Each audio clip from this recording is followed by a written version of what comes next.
Welcome to Mediocre Gaming, and today we're playing Destiny 2. Well, good morning, good afternoon, good evening, and salutations. Today, change is good. Let's get to it. So as you check and see all the different changes that are coming once Shadowkeep comes out, one of the biggest things that you've already noticed are the changes to the Eververse engram system.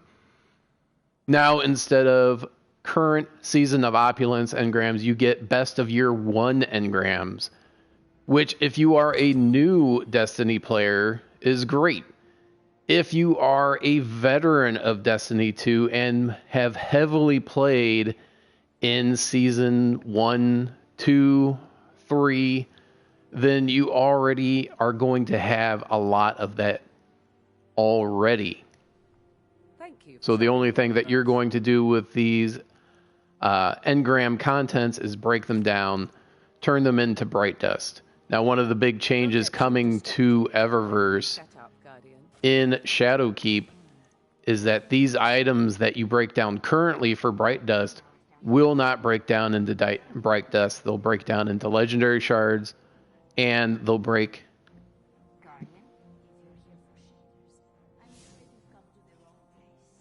down into glimmer. All goods for trade. Yeah, there's a little bit of a lead up when I started up. I don't have any back help, so I have to do everything in the back end myself. All right, so as you notice, all the opulent starter packs, things that'll give you, and this still gives you year 1 engrams. The only way to really get the current stuff is to use silver. There's a few items that you can get for bright dust, and if your main source of bright dust is breaking stuff down from engrams, it's going to make it very difficult to get those new items if you're no longer getting bright dust.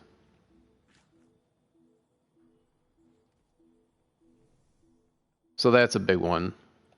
Now, Armor 2.0, you're going to have, if you've been working on your Solstice armor, then you probably have the blue, or maybe you have a purple set, or maybe you have multiple purple sets. You still have another 2 weeks in order to get all of that. But looking at Armor 2.0 is going to be looking at the changes from Destiny 2 Year 1 armor to Destiny 2 Year 2 armor, and likewise Destiny 2 Year 2 armor and Destiny 2 Year 3 armor are going to be likewise different.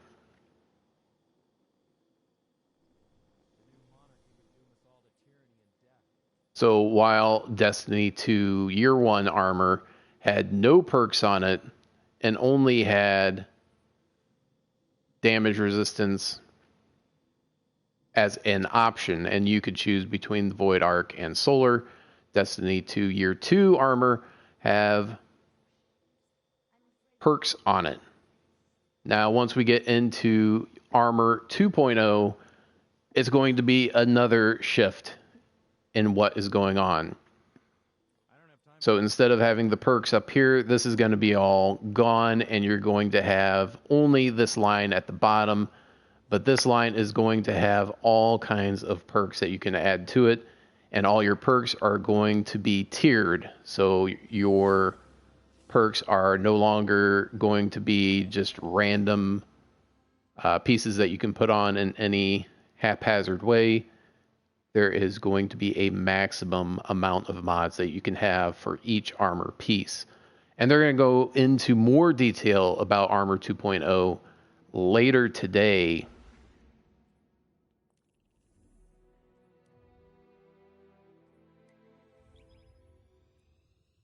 Now, additionally, I fully expect the mod system and how you obtain mods for your Armor 2.0 is going to be varied. you're going to be able to get some from a vendor or maybe a couple of vendors. But I think the majority of mods that you can put on the armor, and especially the more powerful mods, are going to be obtained from activities and end game activities in particular, like the raid, the nightfall, any of the new activities that are going to be associated with Shadowkeep.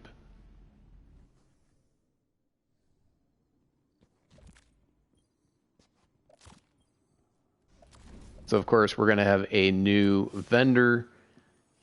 Eris Morn is making a return, and we are going to be most likely getting bounties from her, and then of course extending the storyline, whether that revolves entirely around her, entirely around the moon. Obviously we won't know until October 1st.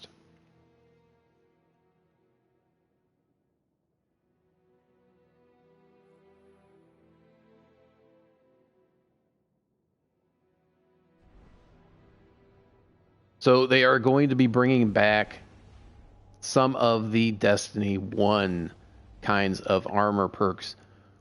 At some point, they had added timers onto your armor so that you knew exactly how long it would take to get your grenade back or charge up your super or melee. And they're going to have something similar with the Armor 2.0. And the mods that you put on it, you'll be able to see how that will change your cooldown for different abilities. So not only will you have that mobility and resilience and recovery stat, but you'll also have stats for your grenade, your melee, your class ability, your super. Now, how they're going to do that without making it too distracting, we'll have to wait and see how they do that.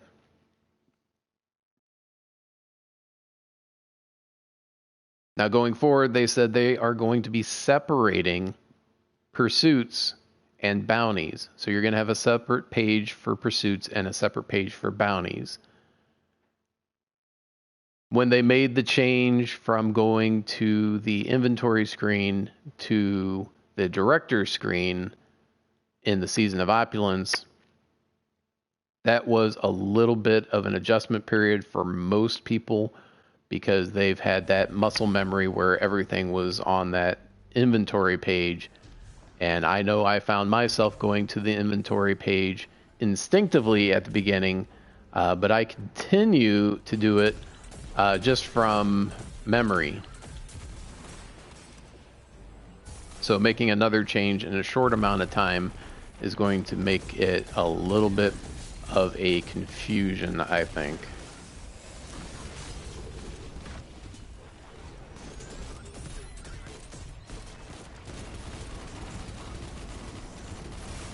Get your shield down.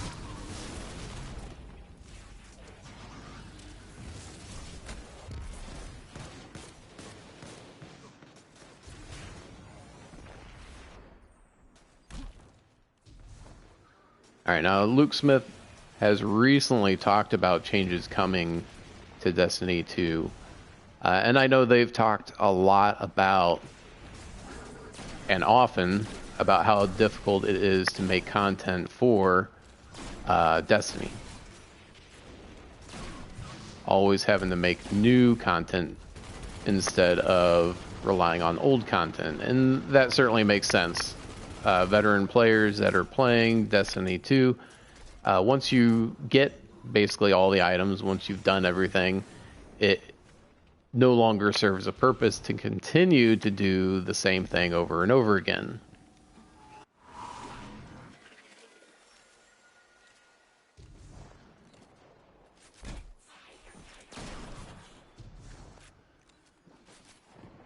Ooh, almost missed my jump.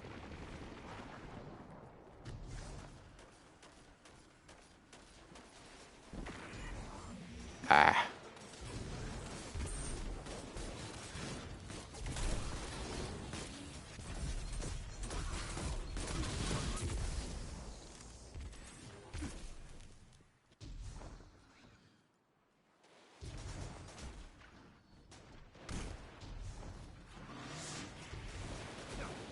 Now I'll draw some parallels between Destiny and another game, just for the sake of comparison more than anything. Now you look at a game like Destiny 2 and a game like Warframe. They're very similar. You have kind of gun-toting warriors that travel through the solar system, righting the wrongs and doing what they feel is necessary.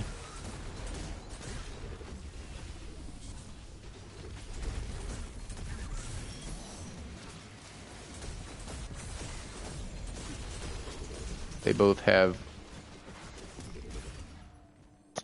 different types of weapons. They have shotguns, they have bows, they have all those kinds of things. Now, why would you put me way over here?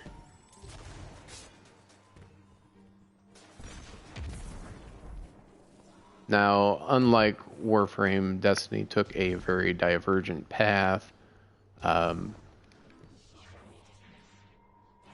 Warframe uses more of a procedural level design.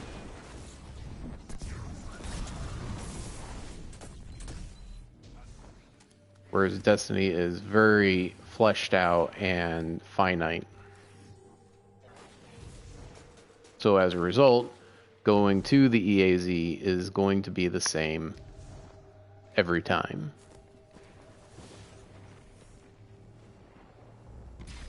So that only gives you so much diversity, replayability, and I'm not saying that they need to do anything as extreme as move to a procedural or more procedural manner.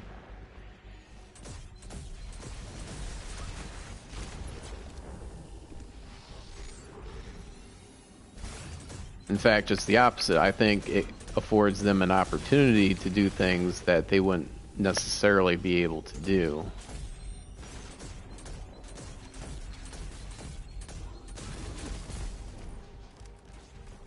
Because they already have a sprawling universe.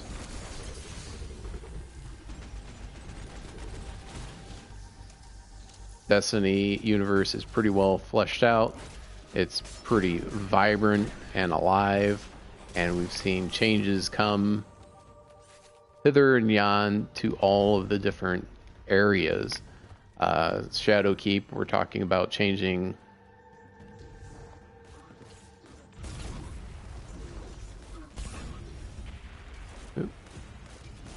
wasn't watching the time. Going back to the moon. Moon, of course, was in Destiny 1. And I think some players can certainly feel like they've been cheated a little bit, because why not just go back to Destiny? And he dropped right on top of me. If you want to go to the moon, why not just go back to Destiny?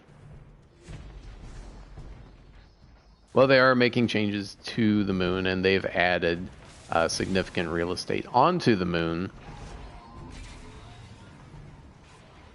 So, although it was relatively large to begin with, it is even more so when Shadowkeep comes out, or so they have said.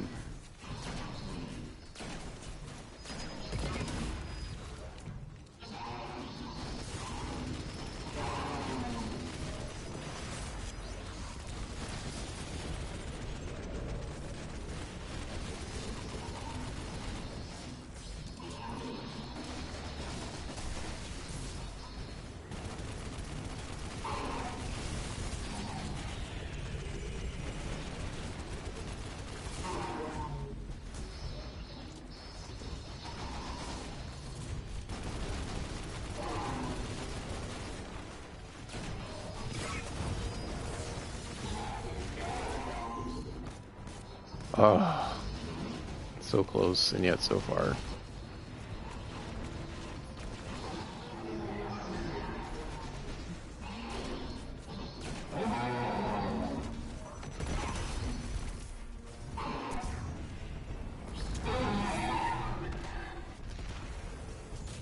Make sure you pick up these orbs.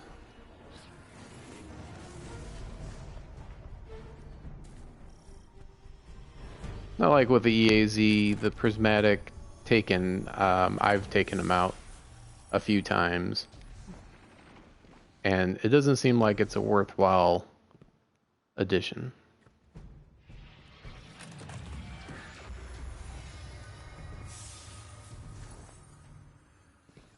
Seven. That's all we got.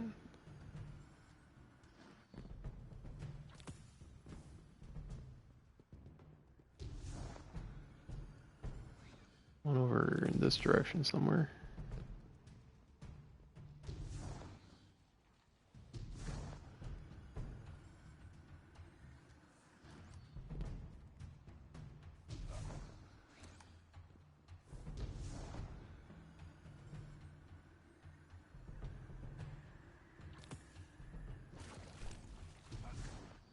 Oh, I thought it was over here.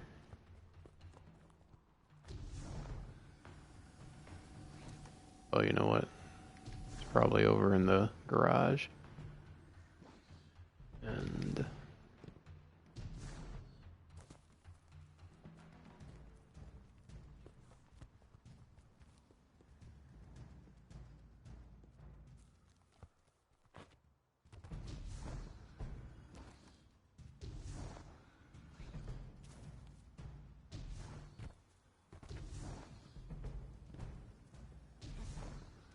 so, although I'm happy to see that they're adding the moon back into the inventory of places that you can go, um, I'm sure I'm not alone saying that I would have liked to have seen a little bit more um, originality, and they've complained about having to come up with that originality. Pop up here in a second. Nope, not gonna make it. Pretty sure it's on the other side of the building.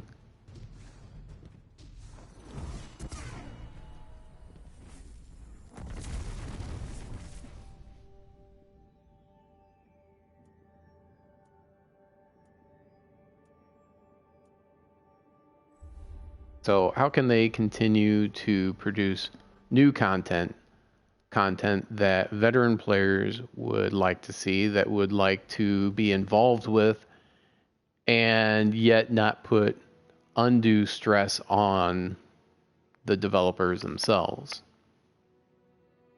That's a question that they're going to have to answer for themselves.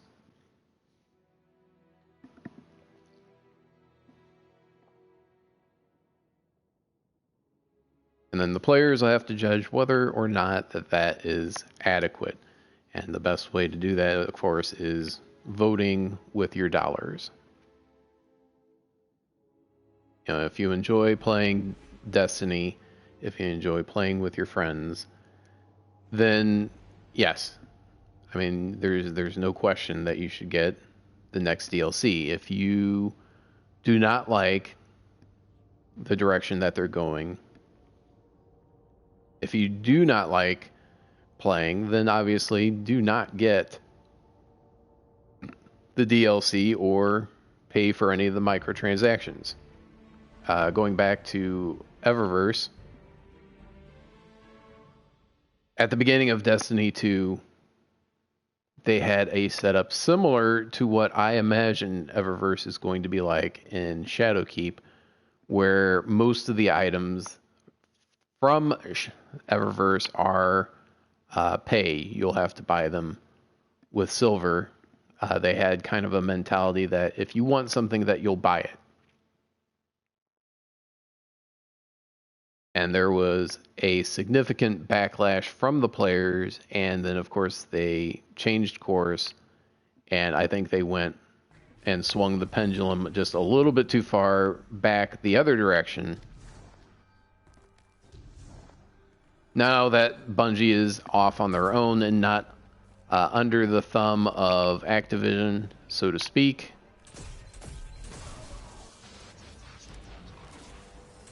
they will obviously need more inventive ways in order to stay afloat that Activision was providing previously.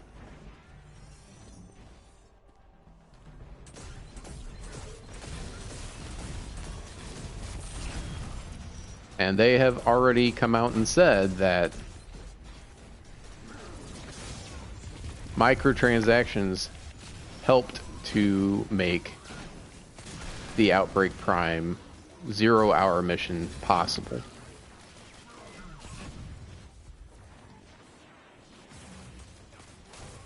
So it is no surprise that they're going to continue doing microtransactions and emphasizing microtransactions more, with Shadowkeep being their first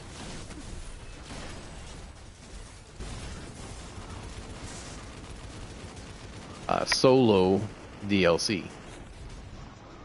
I'm in trouble.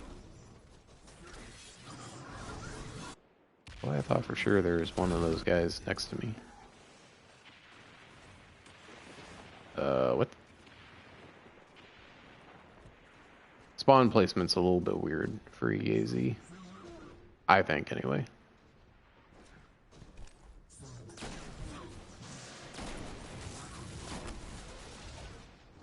Ow.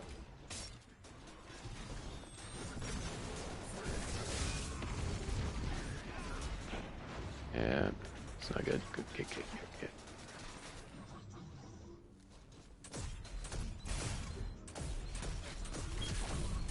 So although you can get items now with Bright Dust, you will continue to be able to get items for Bright Dust. The engrams that you get are old items, and I assume they're going to continue that trend into the foreseeable future. So anything that you can get out of engrams, which are kind of the reward for continuing to play, is going to give you old gear, and any of the new gear that you want, you're going to have to use your Bright Dust, which is going to be, I think, in short supply as soon as Shadowkeep comes out. Now, they have said that you'll still be able to get Bright Dust, but it won't be from, as I said before, engrams. Engrams will only give you shards and glimmer. You'll have to do playlist activities, which are the Gambit,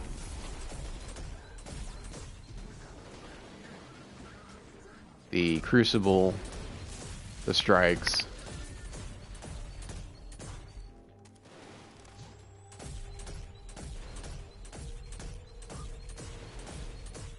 but that will only give you so much per week.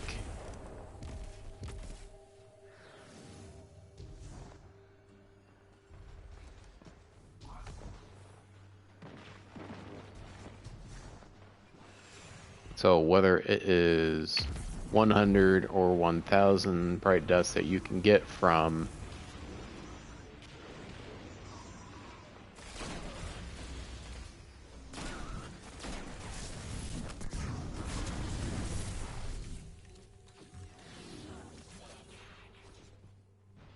you do have a cap on what you'll be able to get organically by playing. Although they have said that you will be able to continue to get Bright Dust through another means, and I assume that means eververse bounties. Now, bounties, of course, come at a cost. You need the bounty notes.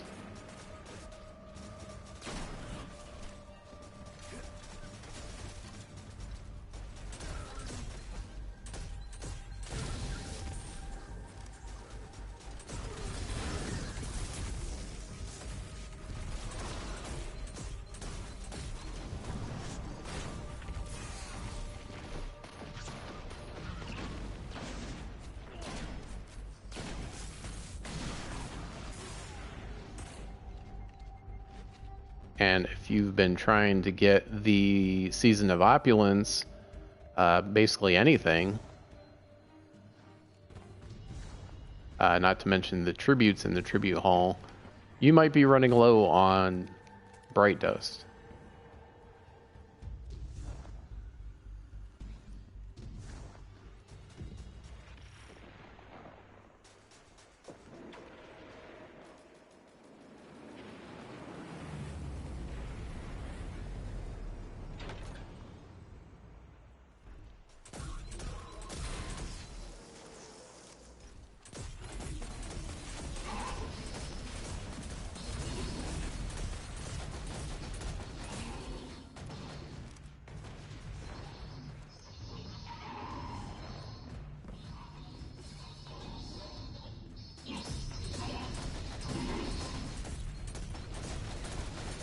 So of course, Bungie is going to encourage players, although I don't think they would say it in quite that way, people to buy silver and to buy eververse items, cosmetic items. Now, one of the things that they've not talked about, at least at this point, is eververse currently is the only way that you can get ghost shells, which of course give you perks on the different areas, whether it's Gambit experience, Glimmer, EDZ, cache detectors.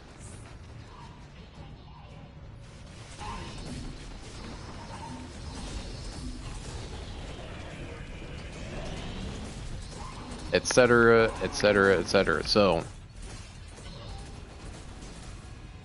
having those methods to get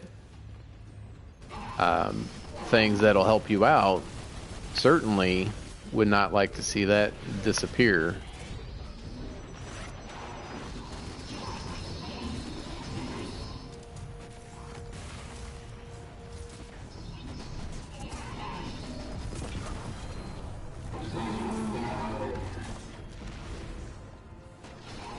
So how we are going to get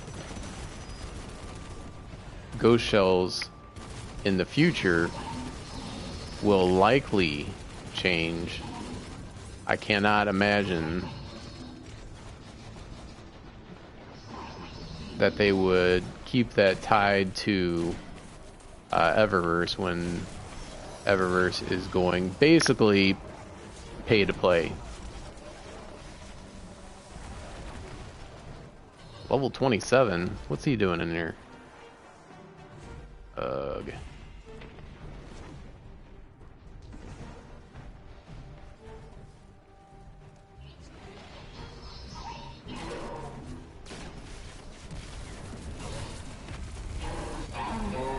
There. Take a seat.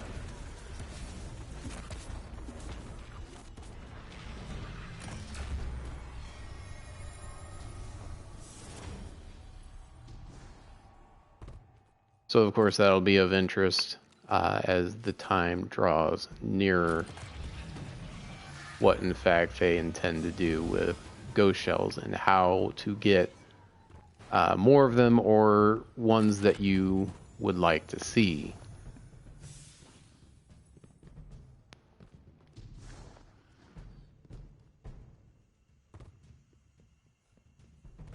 Now, one of the things that they said was that if you have a partial eververse armor ornament, all of the eververse armor that is currently available is going to become ornaments.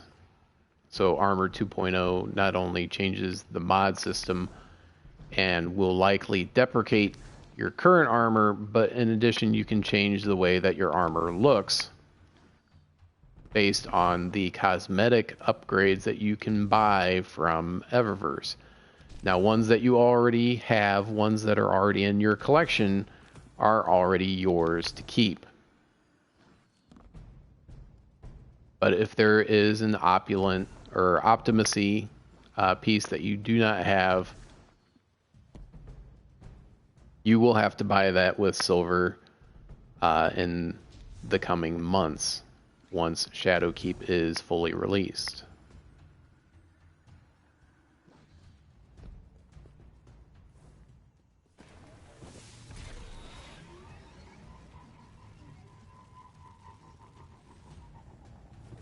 Nope.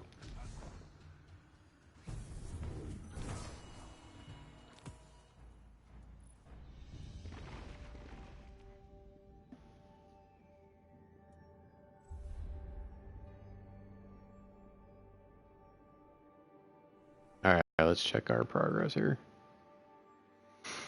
10 more chests.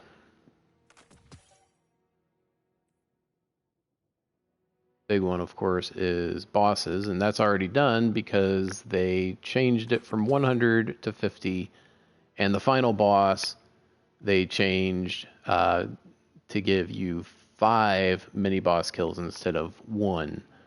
So people would go in and kill a bunch of bosses, as many as they could, and then once you finish that off, they would leave.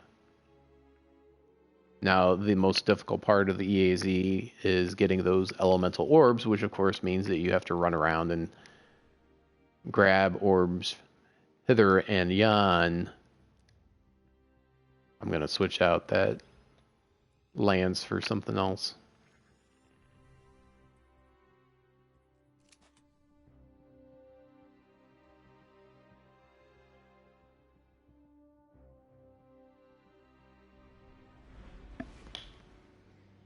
So, in addition, they were talking about instead of having to go to the tower to access Eververse, you'll be able to do that anywhere.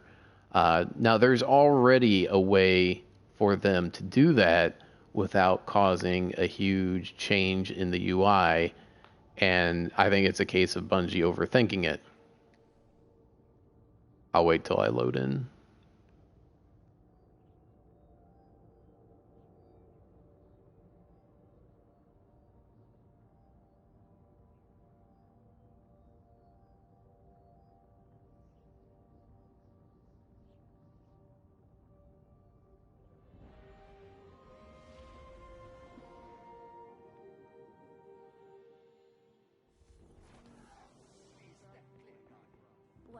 All right, so there's already a way that they can incorporate Eververse that is already available, and they just need to make a couple of changes in the programming in order to make it happen.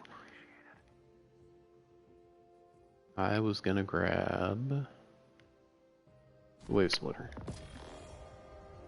And that is the collections page. There's already a page basically designed for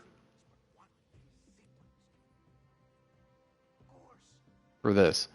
So there's ways that you can reacquire, and all they need to do is change that from reacquire to like this one. So this one, these say, oh, you can't reacquire because it's randomized.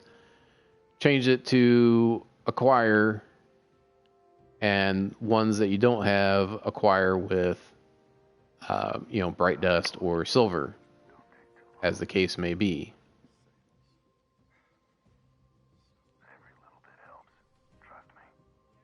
Say if you want this. Now, some of the things, obviously, it would be better in the store setting rather than this. Armor, vehicles, that's already here. If you're looking at emotes, they could certainly add that under flare. I won't forget everyone we lost. I won't. And just replace the blocked out, cannot reacquire to acquire with bright dust. And, just have a confirmation saying, hey, this requires bright dust, or this requires silver. Are you sure you want to do this? There's no data like encrypted data, I always say. Should we begin then? Just so you don't have anyone that says, hey, I didn't think I needed silver for that, and then I ended up using it, so I think that would alleviate that as a problem.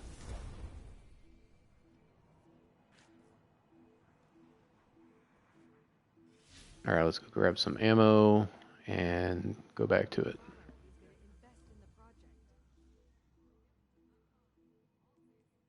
Winding Cove, my favorite.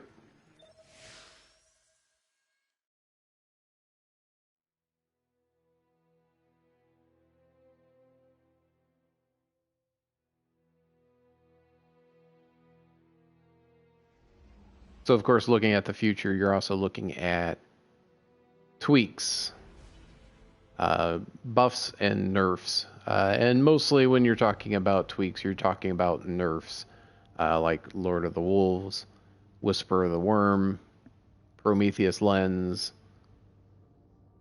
the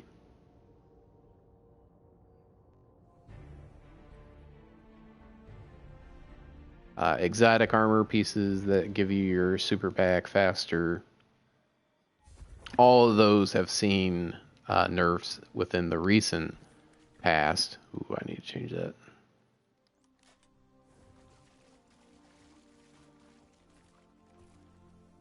Wait, did I not change my... No, I didn't. It would have been just great.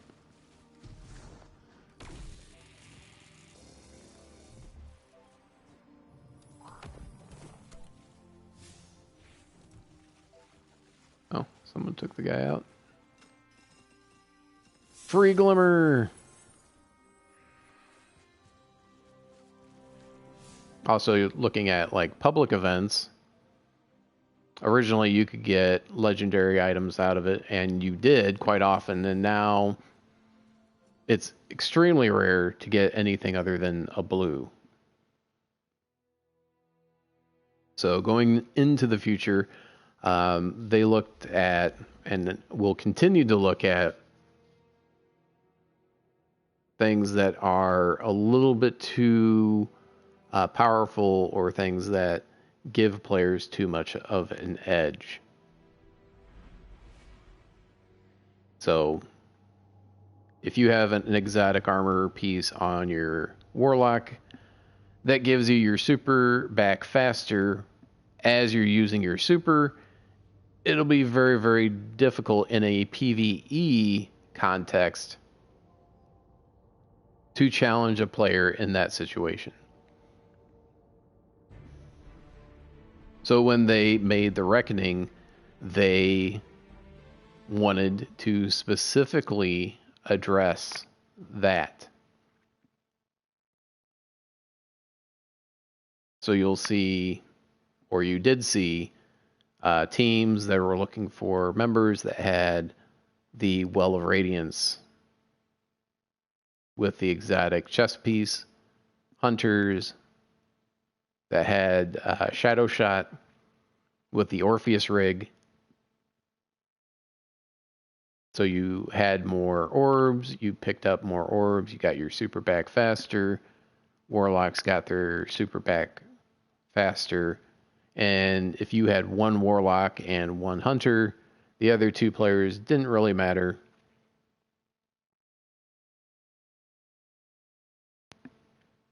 And you can get through a tier 3 Reckoning in a short amount of time and get those tier 3, those notorious Gambit Prime pieces. Now, I would like to see what they're planning on doing for the Gambit Prime armor. They have mentioned that they are most likely going to be getting rid of either Gambit or Gambit Prime in the future. I think the easy answer is get rid of Gambit Prime because you have all that armor, but you'd have a lot of players that put a large time investment in order to get the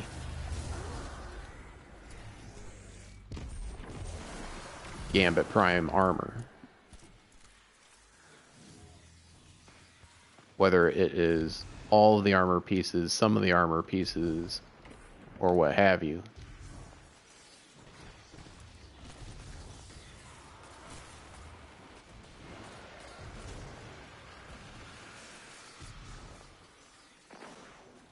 Well, I guess I can just go around killing guys.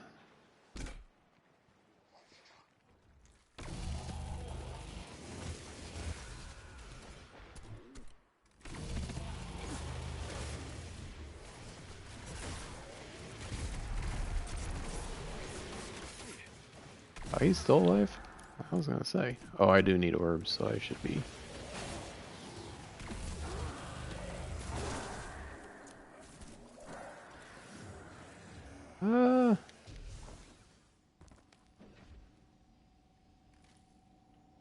I like how the guys just kind of float around after they get hit with a wave splitter. That's obviously a bug that they haven't addressed.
So I'll likely have to do one more EAZ for chess, and then just kill a bunch of guys to get orbs.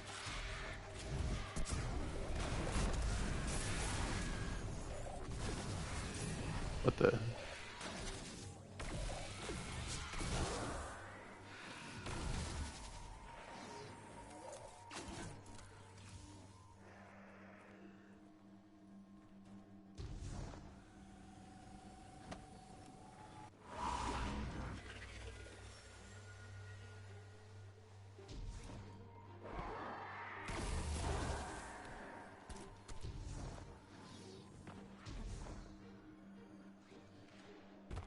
Now, if you have a pre-made group of 3, you can go through here and just hit those, whatever you need, whether it's bosses or orbs, chests, whatever. Communicate with your guys and say, hey guys, I really need orbs, chests, whatever. So you can just go through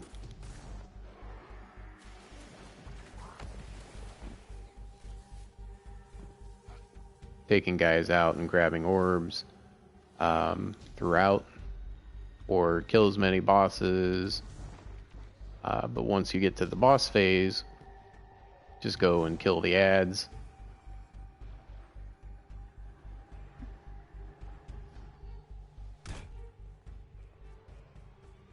So every ad that you kill with a energy weapon or power weapon will give you those elemental orbs.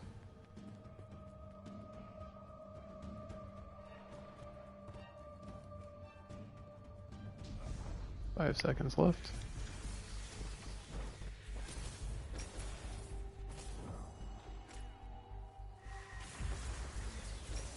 What's this guy still doing here?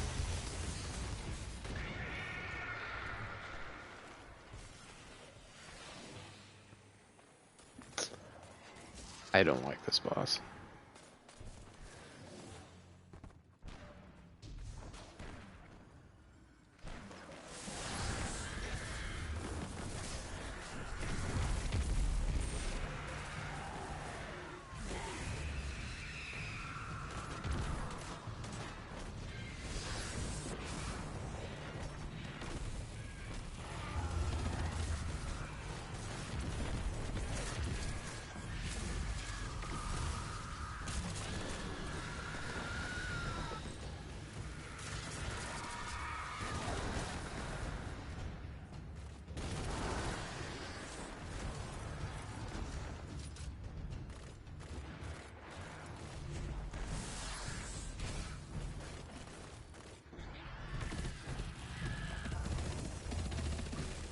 Now the shadow isn't actually your target.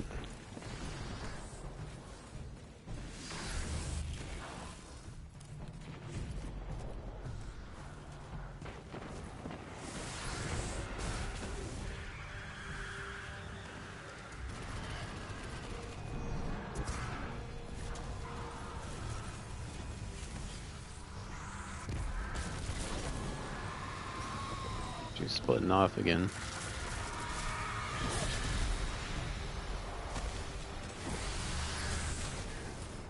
Oh, what the heck? Did she get health back? I swear she was at a sliver before.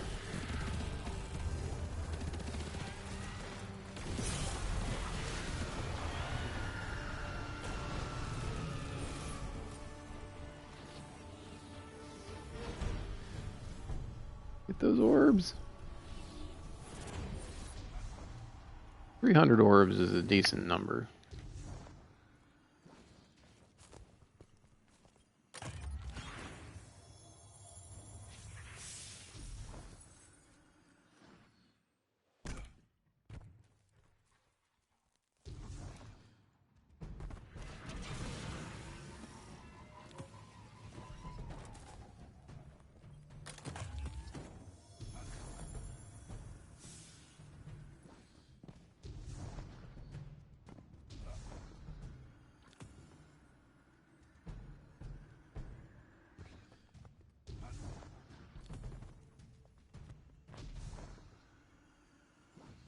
These boxes always pop up in the same spots.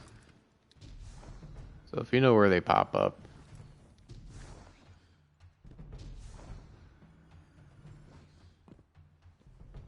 it'll be pretty easy to get them.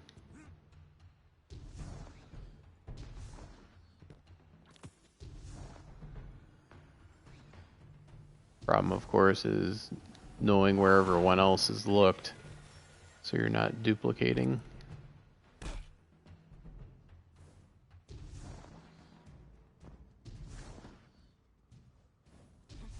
Oh, see, we're both going to the same one.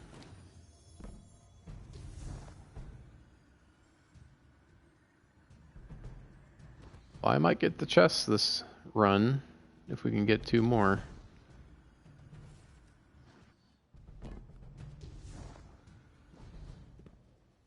Possibly even less. I don't know if that first one counts.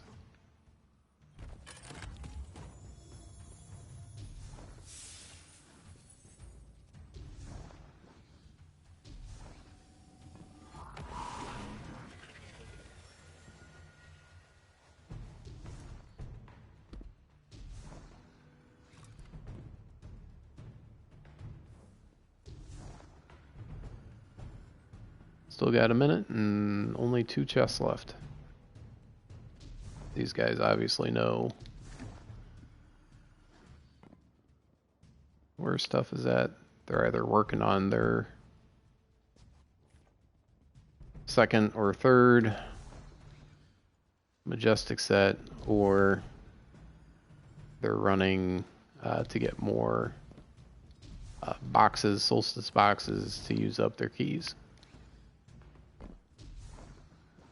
I can't honestly say it's that rewarding to open the boxes, to grind for more boxes so you can open them up.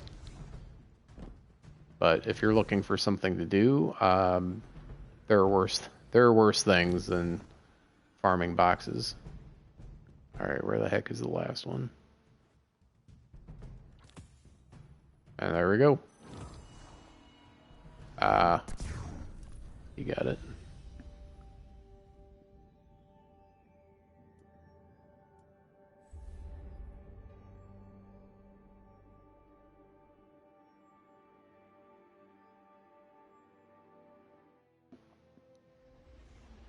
But that's the long and the short of it.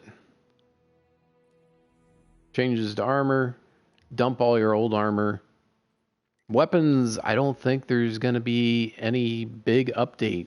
They might have a few tweaks here and there, but I don't expect there to be a big difference. Of course, there'll be new weapons that you can acquire, but that's relatively minor.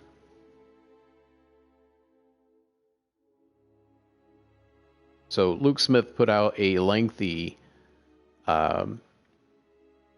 short story about everything that's going on and how they look at things and how things are changing, including eververse, armor, a short little blurb about armor, since they are doing a stream about Armor 2.0 later today.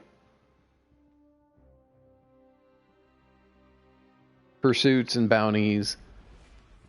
I'm still not sure about pursuits and bounties, how they're going to get that all squared away. Because honestly, both of the methods that they've used so far weren't great. The one was...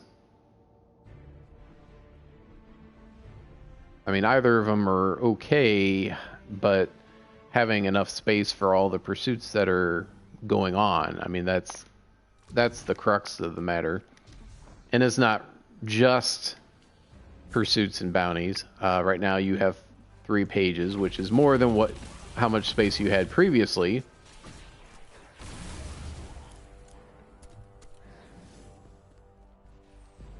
But when you're looking at things like shaders, if you want to look at all the different shaders and how they will look on a ship or sparrow or ghost shell, you need to have them in your inventory. Unless you only want to look at how they will look on your guardian itself or yourself.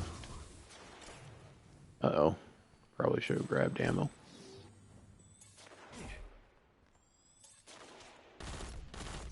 Get off me.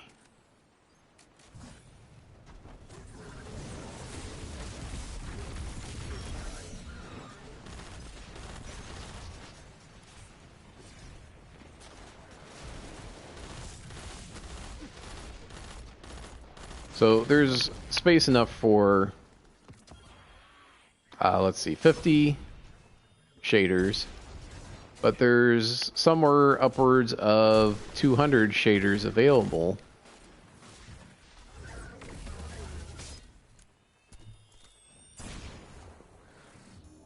So having all of those shaders,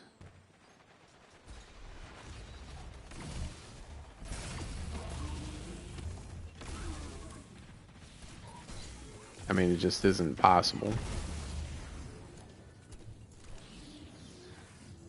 I'm gonna follow one of these guys around. Should be able to get more kills that way. Orbs, I should say.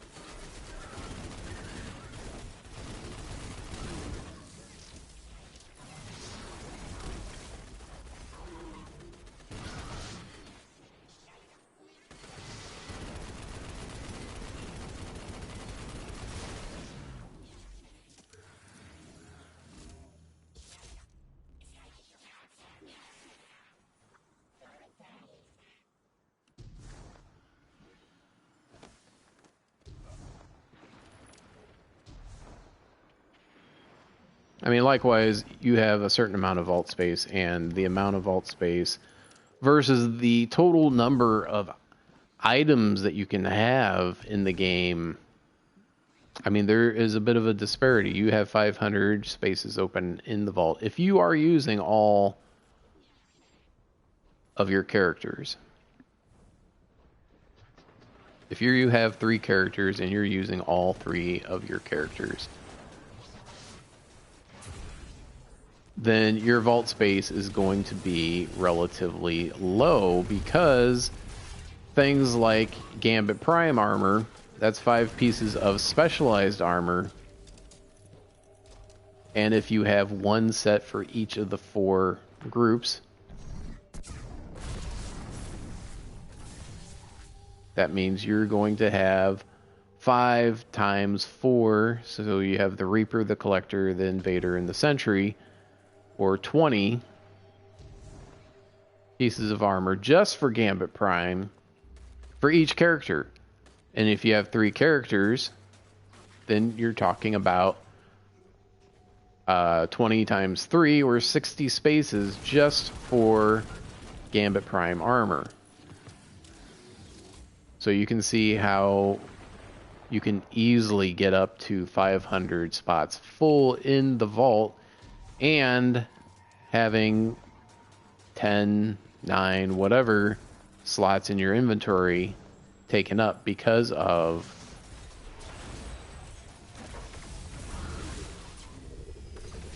the weapons, the armor.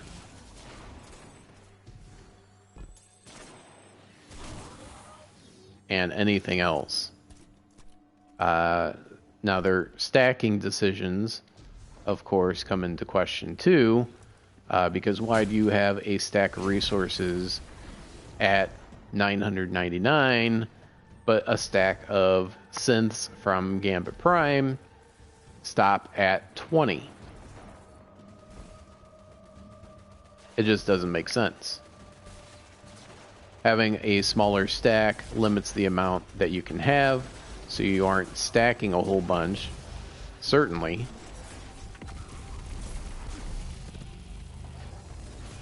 But it also means that people that do a lot of that activity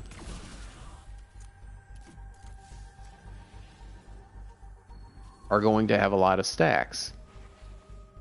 And if you're an avid fan of Destiny, or a die-hard fan, or just someone who enjoys playing, maybe you have a decent collection, even if it's not the best weapons or armor. You like to have a set of everything.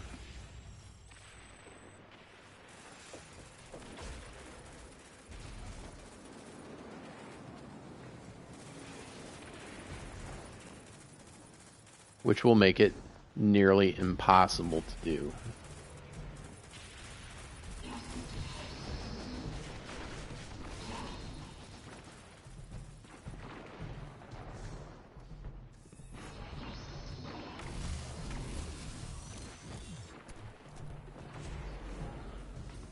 I don't know how many stacks or how many I still need. Let's take a look. Oh, getting close. 30 more orbs. Orange guys give you 2, especially if you're using an energy weapon. Bosses give you a whole bunch. They kind of rain down a whole bunch of them.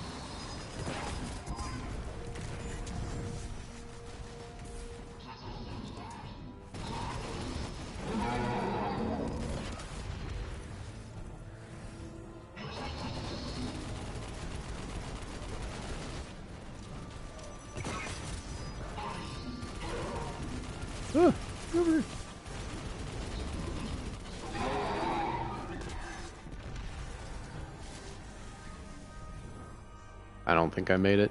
I think I'm a little bit shy.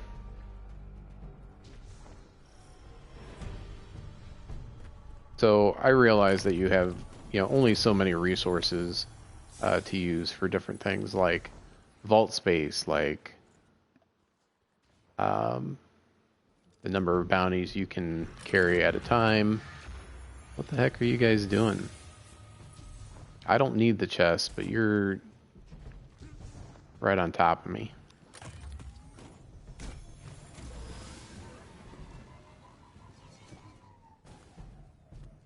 It's like, I don't mind helping you out, but golly gee, mister.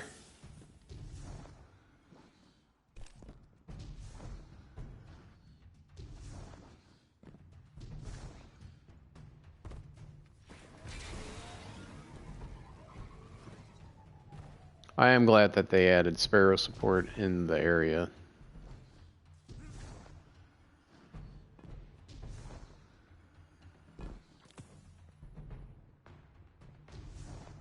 So they obviously have methods available to them to alleviate some of the pressure from having a whole bunch of space for things like the vault. Are they fully utilizing those? I can't really say that they are. Oh, look at that.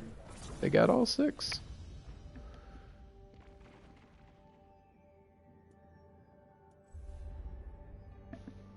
So just looking at the shaders that I have not broken down, these non eververse shaders, I have 43. Some of them are legendaries. Most are, I thought most were blue or green. Apparently, it's about half. Thought I saw this one's eververse. And that one's eververse. I think that's it, though.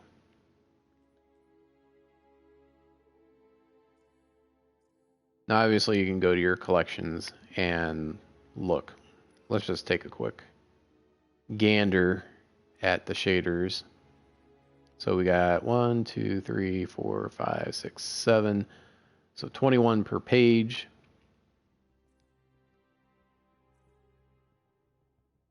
Three full pages. So that's 63 plus another 9, 10. So 73.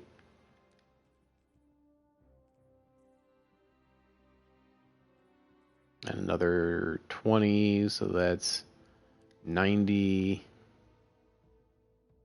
110, 130, 150, about 160 different shaders that you can have total. Obviously you can reacquire these that you already have gotten at some point, either with Glimmer, Legendary Shards, or Bright Dust. And of course, one of the changes coming, because Eververse items are no longer broken down into Bright Dust, reacquiring them from the collection will not require Bright Dust. The one bright spec in the changes to Eververse. Now I understand running a live service. You do have a requirement for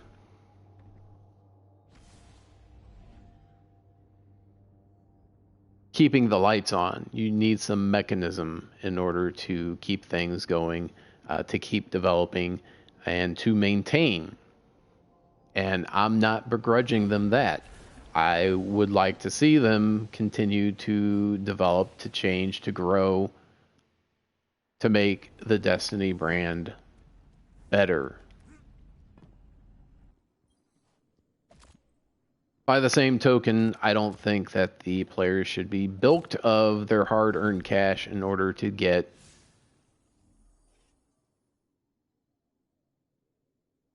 some trinket. Oh, I do want to check to make sure. So close. I'll get it in this next run.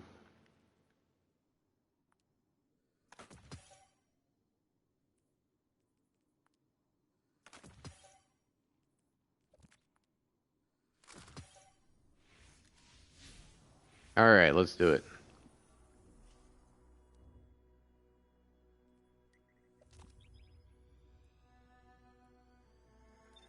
And the other big thing that I need to do, because this one is now finished. Hooray! 749, don't I have a 750? I've not been running two of my classes as much as my other. So I still have Gambit matches, 7 Gambit matches. A few orbs, not too many. And then the orbs in the EAZ. The orbs I'll get either EAZ or through Gambit.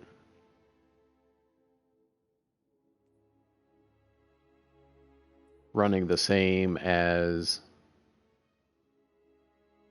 whatever day it is. In the EAZ, you do extra damage to the bosses. That's why they glow purple or blue or red, depending on the day. So microtransactions. What do you think about microtransactions?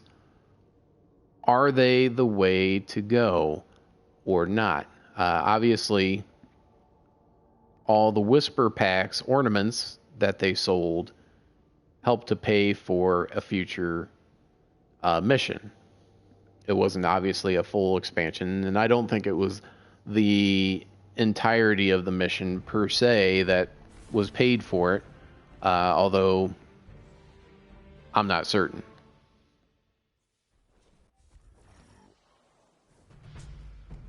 So obviously, oh, this was already in progress.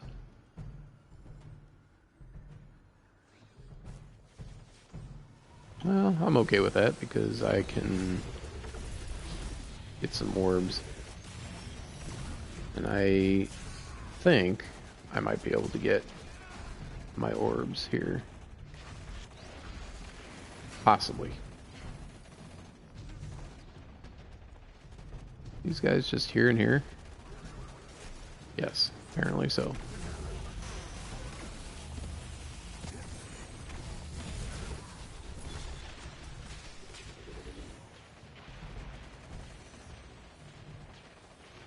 Well, this works out for me, so long as these guys don't kill them off too quick.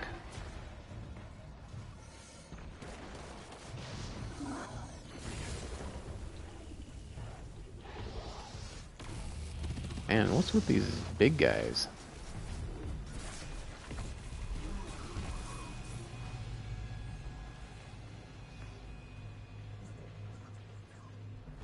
Yeah, between the two bosses, I think I should have enough.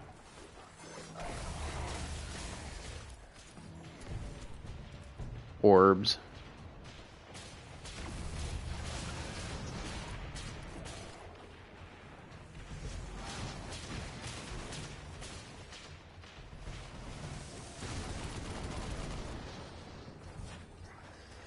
What was that? Didn't he jump the other way? Oh, he jumped on there and then glitched. Never mind.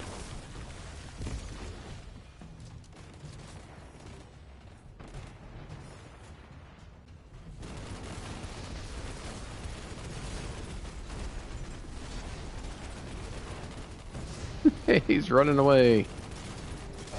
Get him! Someone's using solar.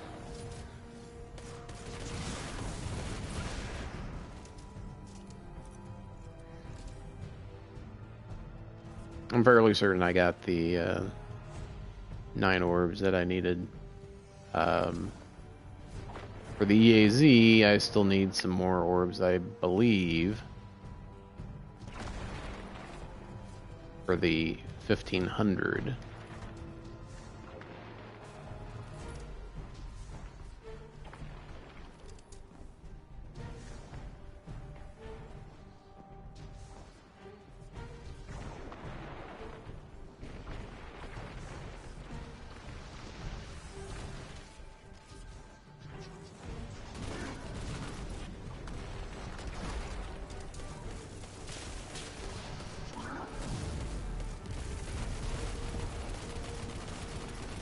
And he's going down.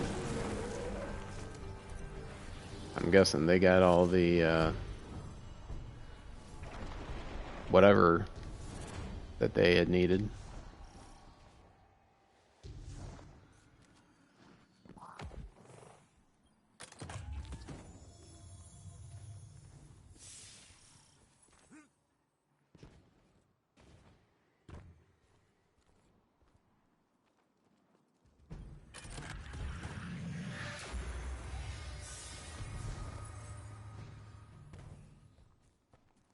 Five. That's funny.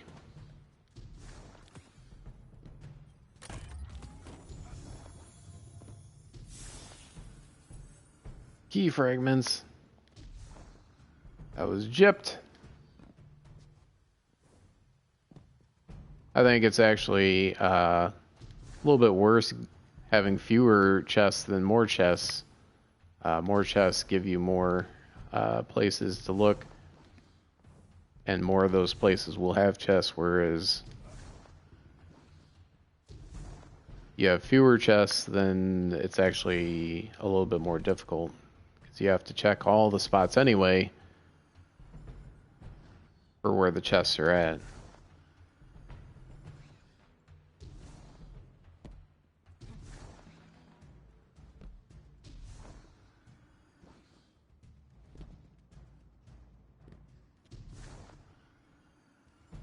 I think they probably could have left it on for the last 30 seconds. Let you know where the last couple are at, or last one, or whatever you have left. Instead of the last 10 seconds.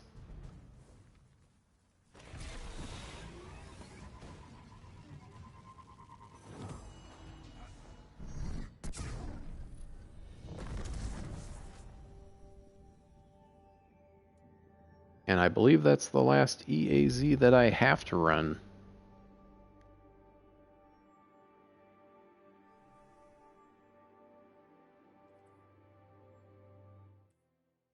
Yes. So I completed that.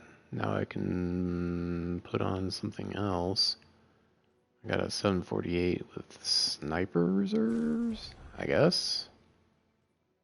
I can put on heavy ammo finder.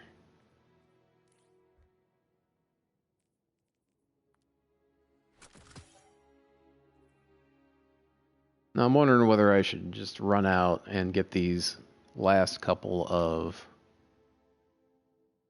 orbs in, say, EDZ or story mission. What am I sitting at? 45%?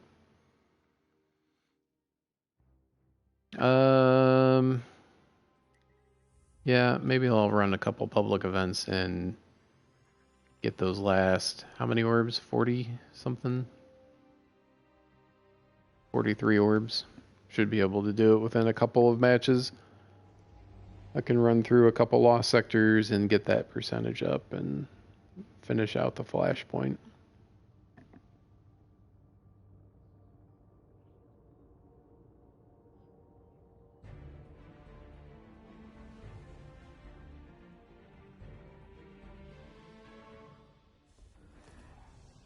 And then I only have to worry about Gambit matches.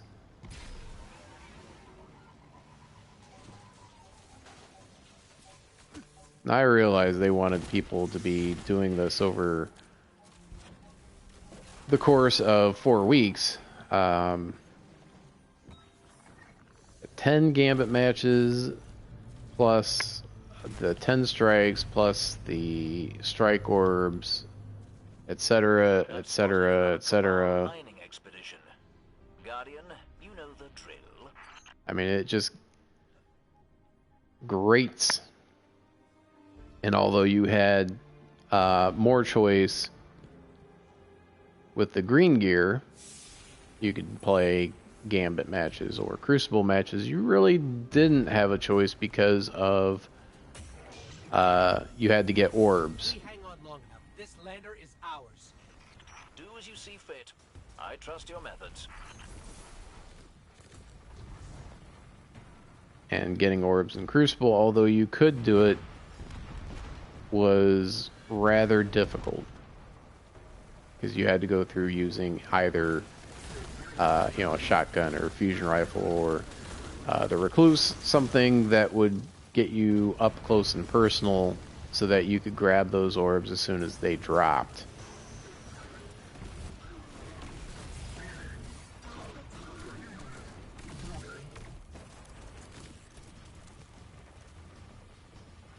So you couldn't use like a sniper rifle, scout rifle. Although you could use those close up, the likelihood of that being successful is relatively small.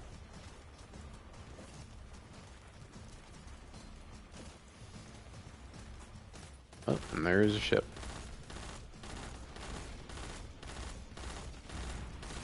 Now, since this is a flashpoint, you can expect the little mini boss to show up as you're fighting the heroic boss.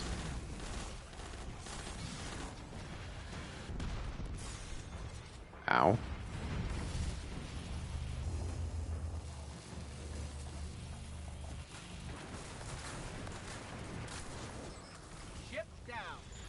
And for this one, it's the dog.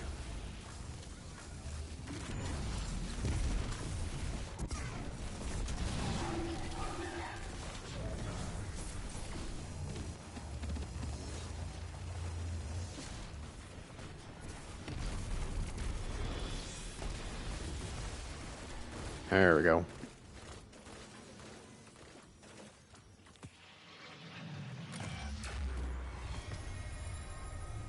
Hey, Devrim, guess what? The Cabal lost everything. And I mean everything. Yet another devastating blow to their morale. We Brilliant. got the Gulch. And that's it. There's probably one going on somewhere else, but I wasn't paying that close attention to the map before that one started.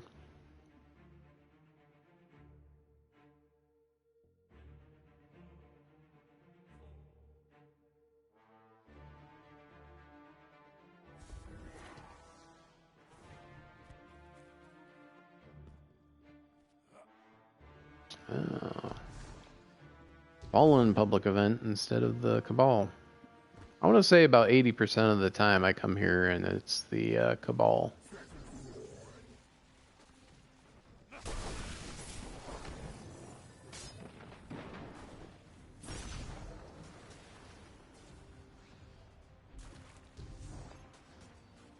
Died on impact.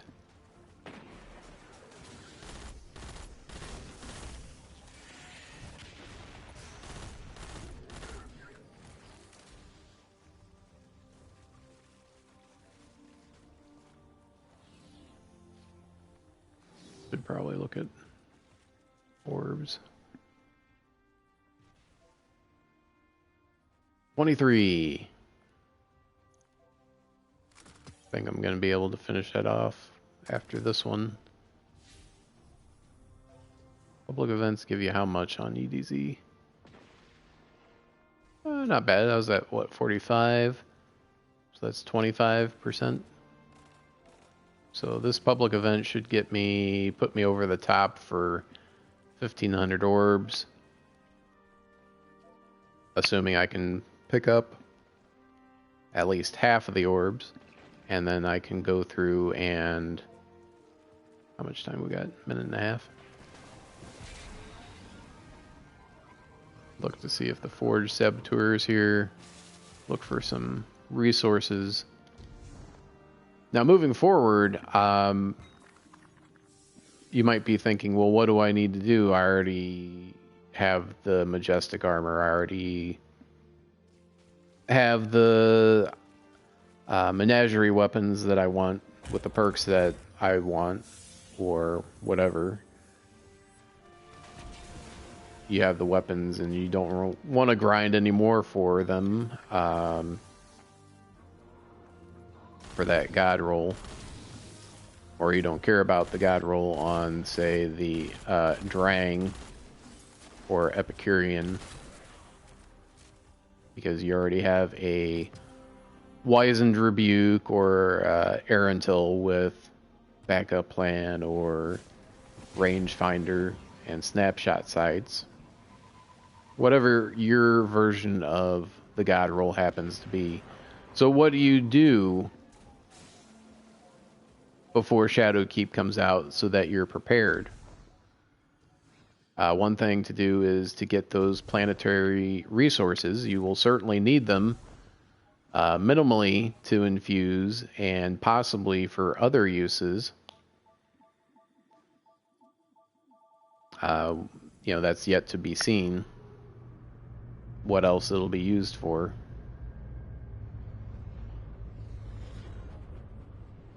I'm reading a skiff with Glimmer mining equipment aboard, Guardian. No matter how many times I see the public events start, it never ceases to amaze me. They really just visually hit it out of the park.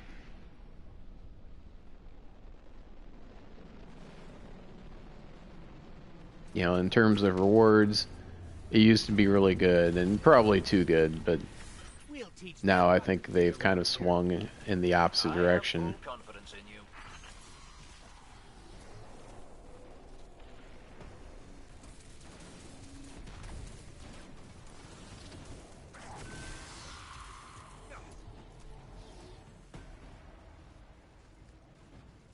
Anyway, so planetary resources, very important. If you have 400 to 600 of each resource, then you're well prepared. If you have more than that, it might be actually a little excessive, Do they still think they can but you'll still be able to use them. Now, if you have less than that, you still have plenty of time to get more resources.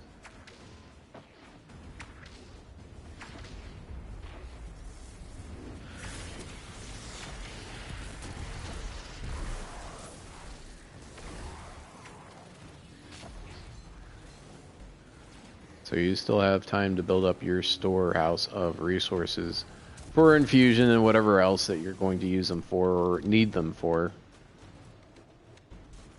What else? What else is going to be important going into Shadowkeep? Bright dust. Certainly, if you want any cosmetics, we know that bright dust is going to be difficult to hold on to and difficult to obtain. So if you're able to, if you have those bounty notes and you can complete those bounties, especially the ones that give you a better ratio of bright dust.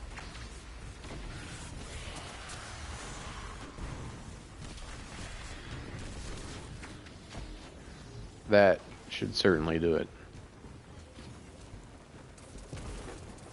For orbs.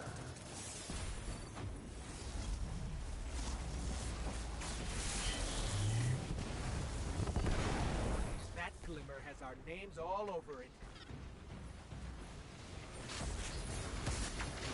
Oh, nice.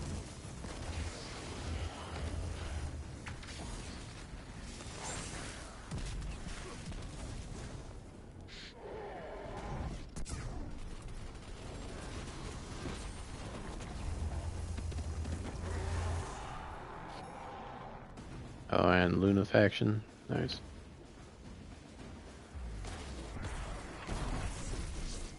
Oop, blew myself up.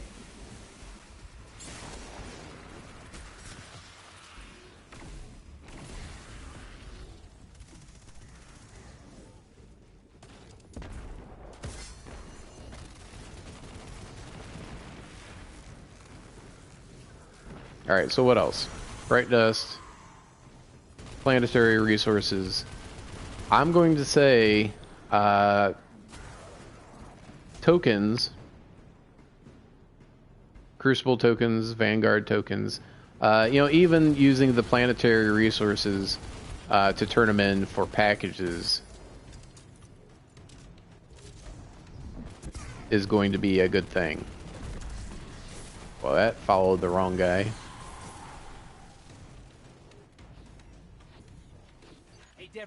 Glimmer incoming. There we go. Another impeccable smash and grab.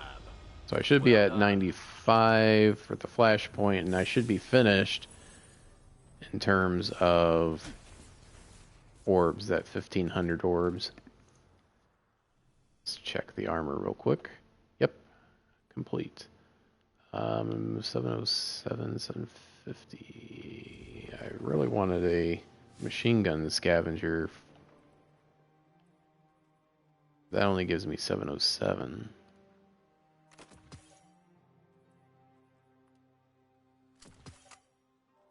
Well, que sera, sera, I guess. Alright, what else? Check the flashpoint. I didn't see it pop up, so I'm 90%. Well, that's odd. I got 20% for that one, but I got 25 for the other?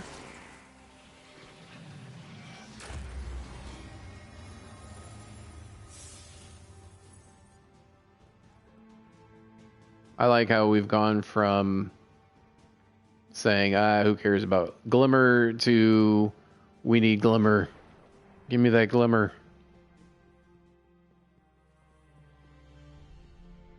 Everything from infusion to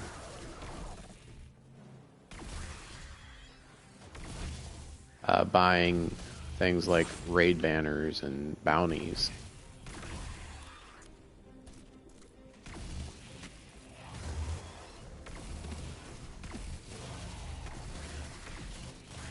I don't need to pick up those orbs.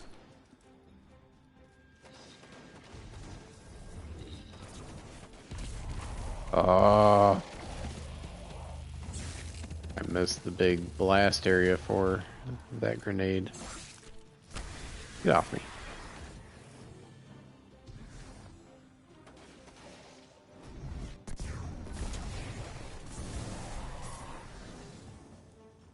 Pick him out? It sure did.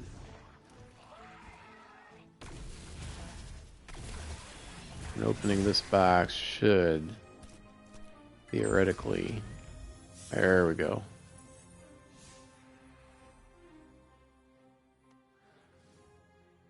Alright, so why do I say Crucible and Vanguard tokens and planetary resources to turn in?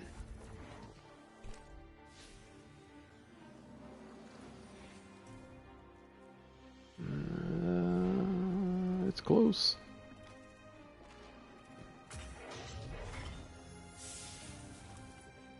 What I find odd is the chest behaviors. Most areas, you open the chest and you run away and you get whatever's in the chest. But on the Tangled Shore, that's not the case. You have to sit right next to it in order to grab all the stuff. It acts more like the high-value target chests. I was kind of hoping I was going to get an arm piece that I can infuse. Oh well. Alright, so you see I've got 536 Dusklight shards, and that is within the range that I said would be a good idea.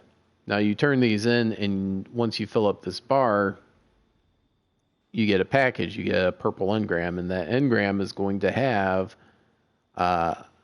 either a piece of armor or a weapon. And once Shadowkeep comes out, of course, well, and that is an assumption that all the armor that you get is going to be the armor 2.0, and that may not necessarily be the case. So, of course, I'm assuming that the vendors, when you fill up the reputation, that you're going to get a package that contains, or the possibility of containing, a piece of armor that has that new perk system or mod system with it. Same thing with the Crucible tokens and the Vanguard tokens. I think those are a little bit safer of an assumption, because the offering from the Vanguard and the Crucible does change from year to year to season with the pinnacle weapons and whatnot. The Drifter does not have that type of system. He doesn't have tokens to turn in. He has that infamy system, which is similar more to Crucible than it is to Vanguard. But a little bit more punishing, because you need 15,000 points in order to reset your infamy, whereas Crucible, I believe it's 2,500. Checking. Well, there's a fair number of things here that I left lying on the ground or was full. Transfer.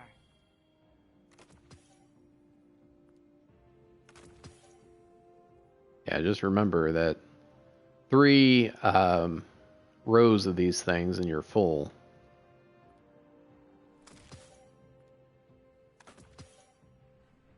Thank you. Thank So you're going to want planetary resources. You're going to want bright dust. you. Are a hero. And like I said, if you have those bounty notes, let me Name guardian. one up from the inventory. They're there. I'm still decorating.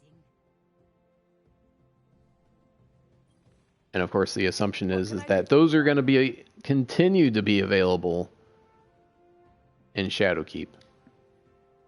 So if you go to the Bright Dust, the bounties they have, and you can pick these up any number of times throughout the week as you complete them. So if you complete this one, 3 heroic adventures, you can come back here and get another one.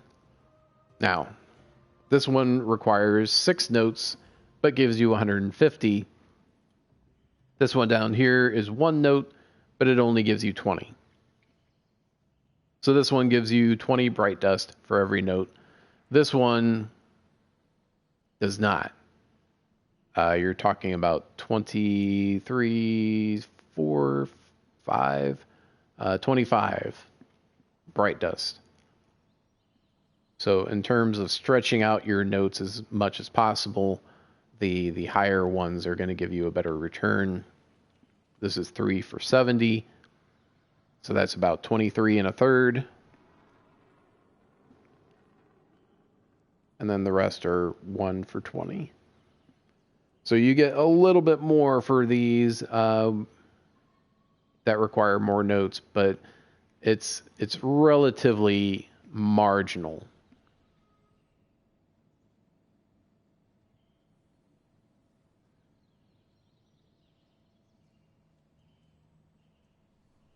Come see me again, Guardian.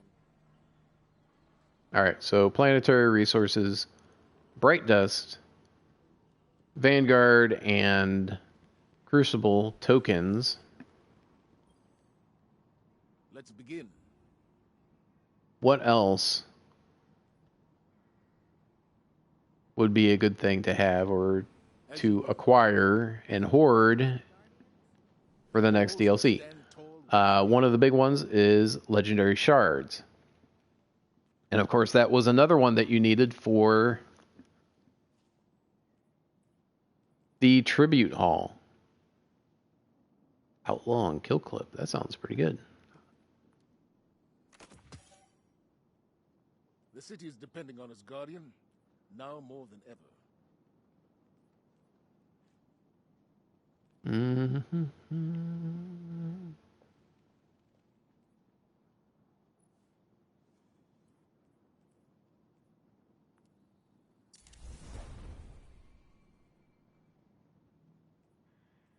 So you might be lower on legendary shards than you would like. And breaking down those legendary items will help you get some of those. And I think that's probably the best way of getting them. The other way, of course, is to visit Spider on the Tangled Shore and see what he has up for a trade for that particular day.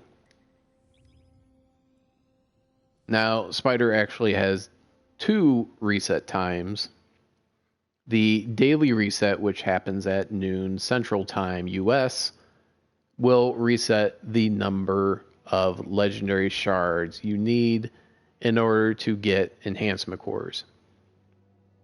Because every enhancement core you buy from them increases the cost and doubles. So it starts at 10 and then goes 20, 40, 80, etc.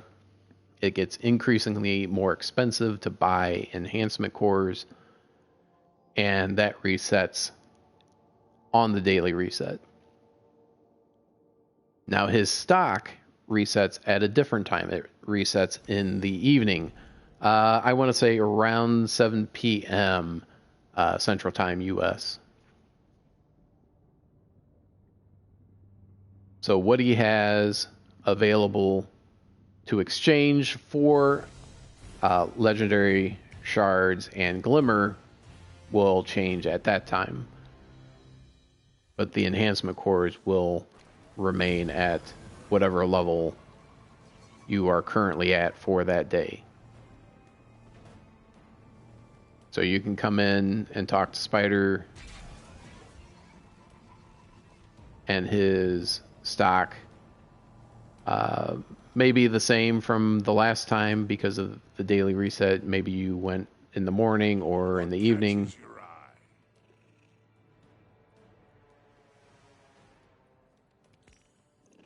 You have good taste. Why am I talking about this? Enhancement cores are the other thing that you're going to want going into Shadowkeep. You can never have enough enhancement cores. I expect enhancement cores will be necessary, as important, possibly more so in Shadowkeep than in the current season, Season of Opulence. So looking at the exchange, and of course everything is in his favor. He'll give you 2,500 Glimmer for 1 Legendary Shard. I don't recommend doing that. But then 5,000 Glimmer for 1 Legendary Shard. And the same thing for planetary resources. If you need resources because your resources are lower than that amount that I had talked about. So like data lattice is only at 470, and you really want to have about 500 of each of them. Then you can exchange legendary shards or glimmer, depending on the day. And look at that. I approve.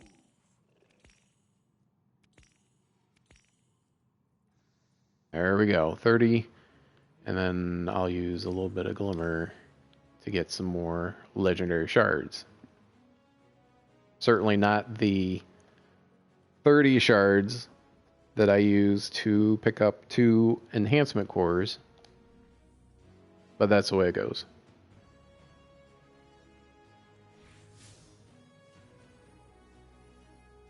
So you're going to want bright dust, you're going to want planetary resources, you're going to want legendary shards, you're going to want enhancement cores, and you're going to want crucible and or preferably and Vanguard tokens.